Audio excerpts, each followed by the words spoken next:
Salve, salve! Hoje é dia 28 de março de 2025 e o canal Preto no Branco está no ar para falar dele. É isso mesmo. Eu queria muito falar de Botafogo e Palmeiras, que acontecerá daqui a 2 dias e a gente vai enfrentar o vice-campeão paulista de 2025. Mas hoje o assunto é muito pior do que isso.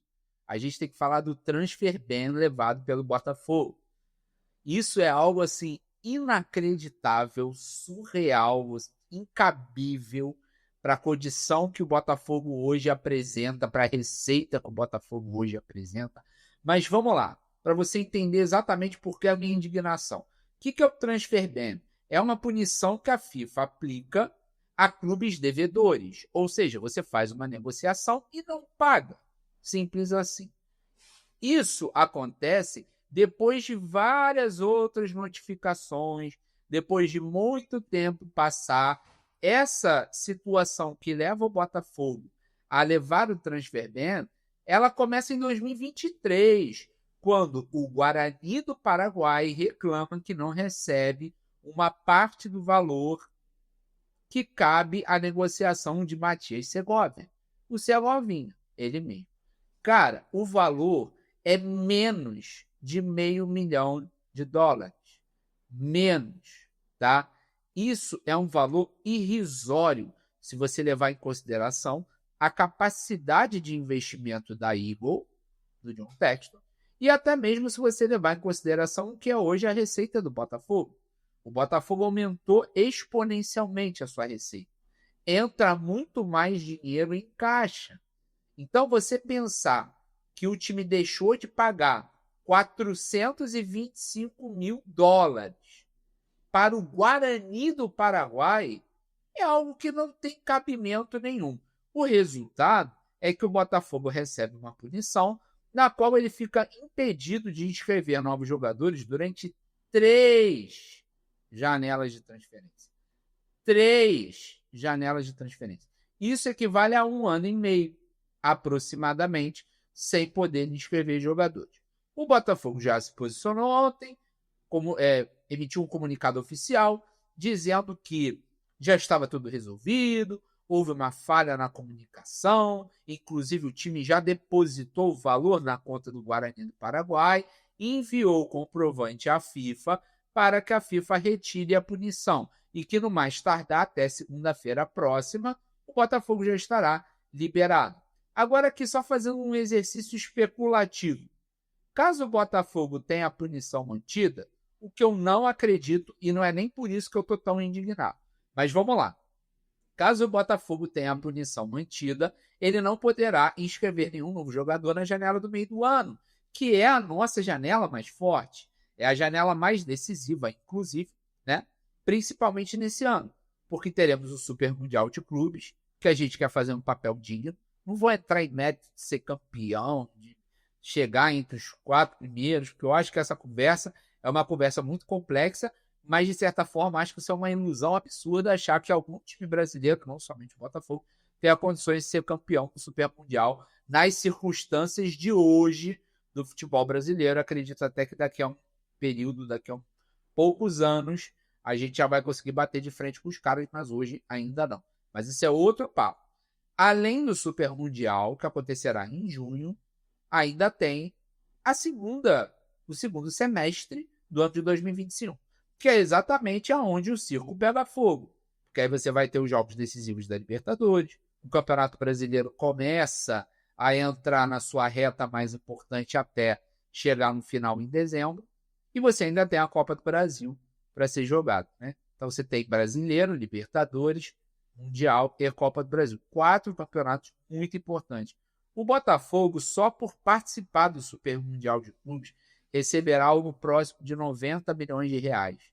Esse time não tem $425 mil para pagar ao Guarani do Paraguai.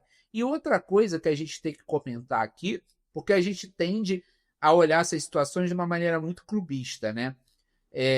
Olha o quanto o Botafogo está prejudicando o Guarani do Paraguai, que é um time modesto. Provavelmente a venda do Segovinha foi algo assim muito importante para os cofres do clube. E aí os caras ficam sem ver o dinheiro.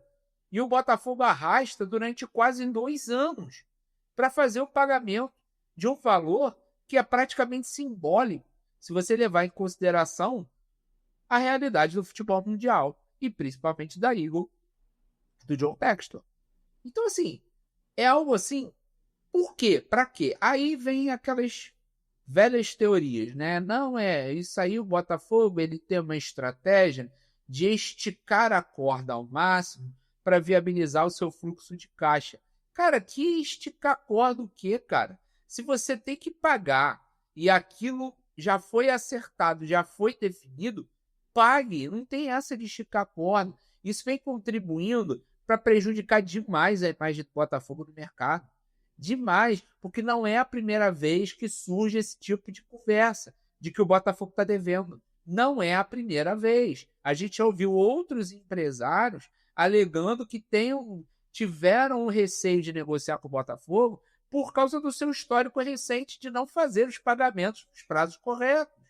E aí o Botafogo já afirmou isso claramente, sem nenhuma cerimônia, que ele estica a corda e que ele deixa para pagar na hora que tem que pagar. Nessa brincadeira, tomamos o transfer ban da FIFA, que a gente não sabe se será revertido ou não.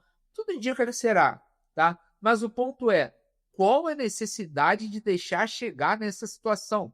Qual a necessidade de sair nos jornais de vários países, porque isso não sai só no Brasil, que o Botafogo deixa de pagar o Guarani do Paraguai e é punido pela FIFA? Para que isso? Só queima o nosso filme, só prejudica a nossa imagem, tá? Então, é algo assim que a gente tem que parar de olhar de uma forma clubista. O meu trabalho aqui se baseia principalmente nisso. Eu não quero só falar do Botafogo para enaltecer o Botafogo. Eu não quero só falar do Botafogo para tratar o Botafogo como um perseguido por todos. Não, a gente já mudou nosso patamar. E a gente precisa ter criticidade suficiente para criticar e para cobrar nos momentos em que é necessário. Porque é isso que vai fazer com que o Botafogo siga se fortalecendo e se mantenha no topo. A gente não acha que o topo é o nosso lugar? Foi até um lema que a torcida levou para o estádio na final da Recopa. Então, se o topo é o nosso lugar, a gente tem que se comportar como um time de topo. E um time de topo não fica esticando corda para fazer pagamento que já está acordado e definido. Tem que pagar, paga, cara. Você não teve um jogador? Você não usufruiu do jogador? Pelo menos durante alguns meses, o Segovinha ganhou até música. E mesmo que o Segovinha não tivesse jogado nada, não tivesse nem entrado em campo, se você fez a negociação, honre com aquilo que você acordou. Então, é assim, é vergonhoso acontecer algo desse tipo com o Botafogo de hoje. Vergonhoso, tá? Outra coisa que eu já estou para falar há muito tempo, que eu estava segurando, porque eu sei que vai ter gente que vai jogar pedra, porque é assim, falou mal do time, aí vem os torcedores, você está fazendo a mesma coisa que o resto da mídia suja, e não sei o que. Temos que parar com essa coisa de não poder criticar, porque se critica que é o mal. É o contrário. A gente critica querendo o bem do Botafogo, querendo que o Botafogo esteja cada vez mais forte. Essa história de caixa único, que não é segredo para ninguém, porque o John Textor já cansou de falar sobre isso. Caixa único da Eagle é algo que não tem como dar certo. Não tem como isso dar certo. Ele alega que existe um caixa único para a Eagle e que ele vai mobilizando o dinheiro de acordo com as demandas de cada clube. Ou seja, ele vai pegando dinheiro do caixa dependendo das necessidades de cada time que faça parte da Eagle. Então é o seguinte, falando português claro para todo mundo entender. Luiz Henrique e Almada vieram para o Botafogo ano passado com um dinheiro que não era do Botafogo. E Luiz Henrique foi vendido por 35 milhões de euros com bônus. E esse dinheiro foi para onde? No cofre do Lyon, que está com necessidade, que está com problemas, que está quase sendo, não digo quase, correndo o risco de ser rebaixado por problemas financeiros. Não adianta o John Textor falar que o pessoal não entende, porque existe uma regulamentação na França. Não existe aqui, mas na França existe. E ele sabe quais são as regras. Ele sabe. Então, ele não está atendendo às exigências das regras que existem na França. Por isso, o Lyon corre risco de ser rebaixado, por questões financeiras. Não tem nada a ver com desempenho esportivo. Então, o dinheiro que era para vir para os cofres do Botafogo, devido à venda do Luiz Henrique, vai para o Lyon. Aí você fala assim para mim, pô, Tito, mas você acabou de dizer que o Botafogo contratou esses caras com dinheiro que não era dele. Então é justo que na hora da venda o dinheiro também não vá para ele. Mas tem um detalhe, meu amigo. Se o Luiz Henrique hoje é um jogador de seleção brasileira, isso se deve ao Botafogo. Luiz Henrique chega com um nível, ele chega com uma reputação, vamos colocar dessa forma. Ele está num determinado estágio quando ele chega no Botafogo. Ele sai do Botafogo 100 degraus acima. Ele sai do Botafogo como um jogador de seleção, como um jogador campeão da Libertadores, campeão brasileiro, rei da América. Quem projeta ele para isso tudo é o Botafogo.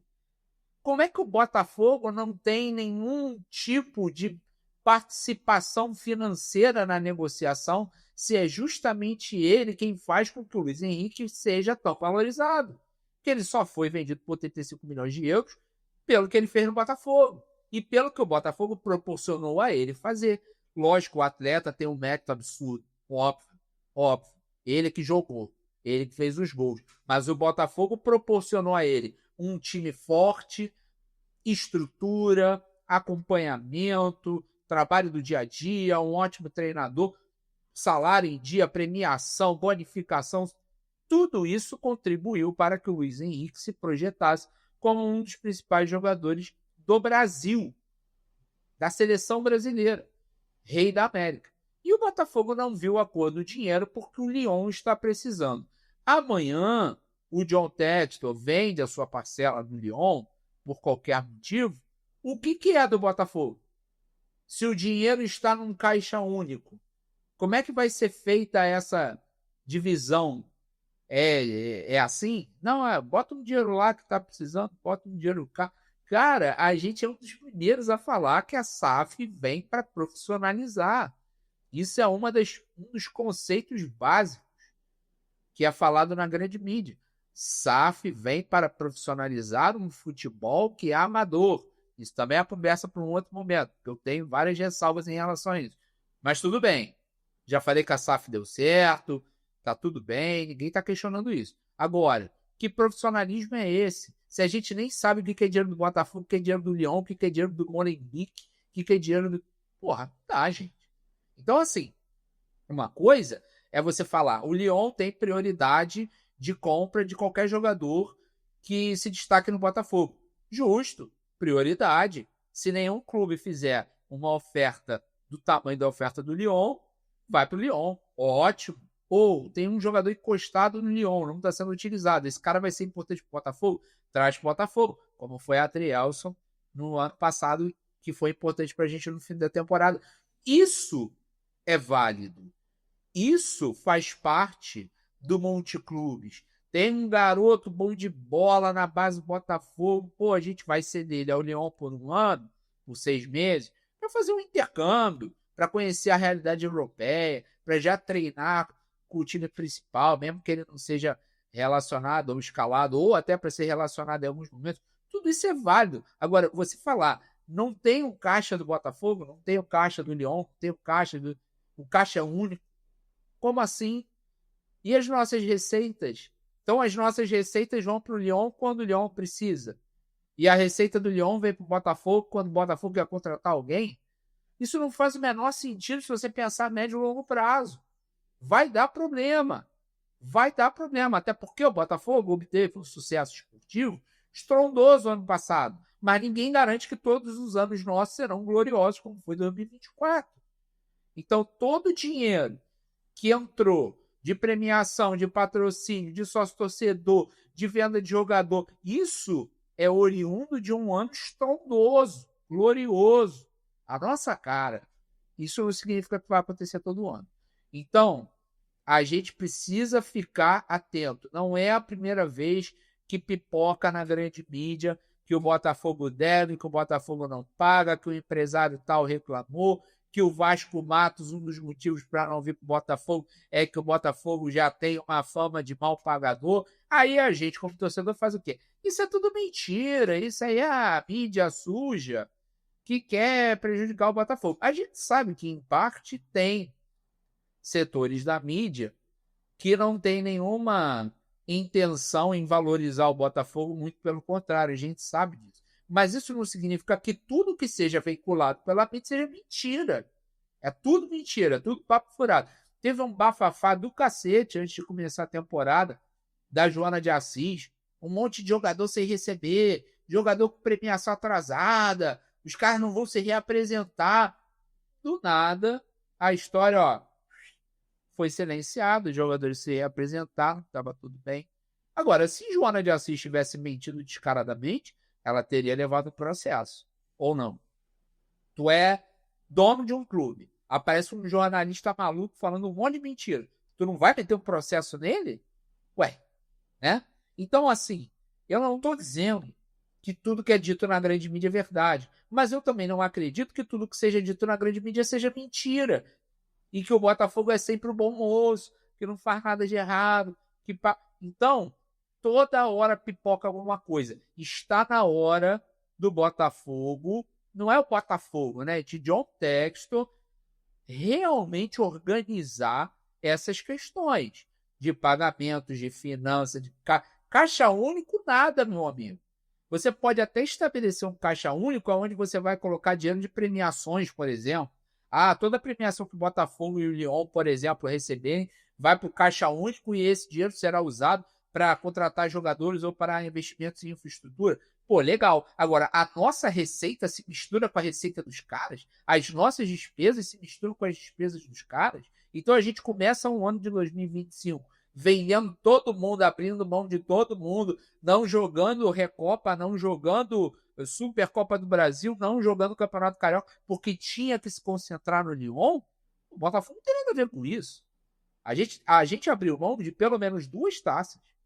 Não vou nem falar da Supercopa do Brasil, que realmente o Botafogo terminou a temporada de 2024 depois de todo mundo, volta para 2025 depois de todo mundo, e é óbvio que isso afetaria o início da nossa temporada. Agora, a Recopa, que já acontece bem depois da Supercopa do Brasil, a gente tinha que ter chegado em condições de disputar e de ganhar, porque o Racing não é melhor que o Botafogo, pelo amor de Deus, né? Então, assim,